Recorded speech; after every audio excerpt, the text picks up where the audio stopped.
Hi guys, welcome back. இன்னைக்கு நம்ம பார்க்க போறது இன்டெக்ஸ்ட்ல second question which is an important simple and important question. என்ன சொல்றாங்கன்னா calculate the EMF of a cell in which the following cell reaction takes place. நிக்கலும் சில்வரும் சேர்ந்து Ni2 plus 2 silver ions form ஆகுது.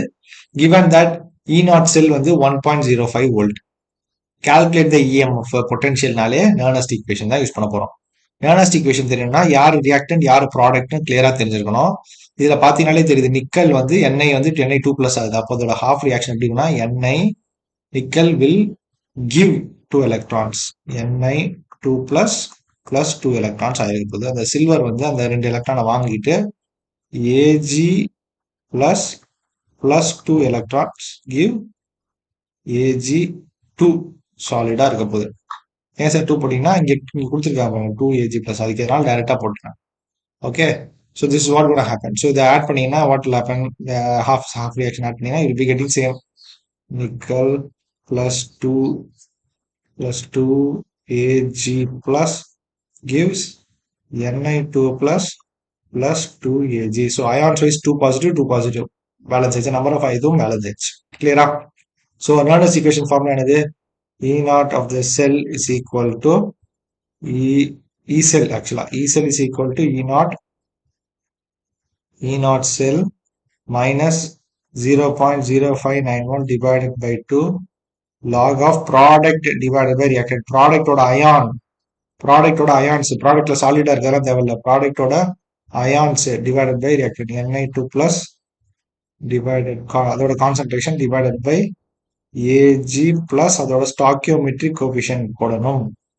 ஓகேவா? E naught cell கொடுத்துட்டாங்க கொஸ்டின்ல என்னது 1.05 minus 0.0591 divided by 2 years போட்டீங்கன்னா number of electrons 2 involved, அதான் சொல்லிட்டேன். log of நிக்கலோட கான்சன்ட்ரேஷன் எவ்வளவு கொடுத்துருக்காங்க 0.16, so 0.16 divided by சில்வரோட எவ்வளவு கொடுத்துருக்காங்க 0.002 ஸ்கொயர் பண்ணணும், which will be இந்த சைட்ல சிம்பிளிஃபை பண்ணிட்டு மொத்தம் கொண்டு வரீங்க பாருங்க 0.002 ஸ்கொயர் பண்ணணும். 0.002 ஸ்கொயர் பண்ணீங்கன்னா ஆக்சுவலா 2 ஸ்கொயர் பண்ணீங்கன்னா 4ன்னு வரும். இது அப்ப சிம்பிளா எப்படி எழுதலாம்னா 2 into 10 பவர் மைனஸ் எத்தனை பாருங்க 1 2 3 2 into 10 பவர் மைனஸ் 3 இருக்கு. இதை ஸ்கொயர் பண்ணீங்கன்னா 4 into 10 பவர் மைனஸ் 6ன்னு வரும். ஏன்னா ஸ்கொயர் நான் இது பண்றப்ப மல்டிப்ளை, இங்கே பவர் மல்டிப்ளை ஆகும், நம்பர் ஸ்கொயர் ஆகும்.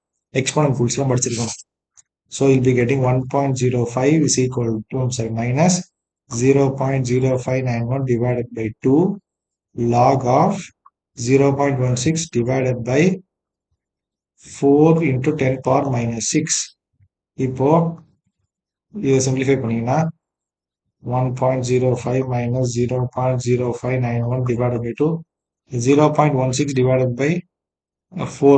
அப்போ இதை 16 0.16 எப்படி எழுதலாம்னா 16 எழுதலாமா 16 into 10 power minus 2 divided by 4 into 10 power minus 6 அப்படின்னு வச்சுக்கோங்க.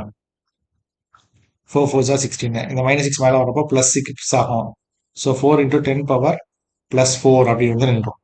ஸோ இது எப்படி எழுதலாம், இதை பிரிச்சு எழுதுறப்போ log of 4 plus log of மல்டிபிளிகேஷனுக்கு அப்புறம் லாக்ல பிரிச்சு எழுதலாம் 10 power 4 எழுதலாம். ஸோ log of 4 ஓட வேல்யூ தெரிஞ்சிருக்கணும். log 4 வேல்யூ எழுது 0.602, log 10 வரைக்கும் வேல்யூ தெரிஞ்சுக்கணும்.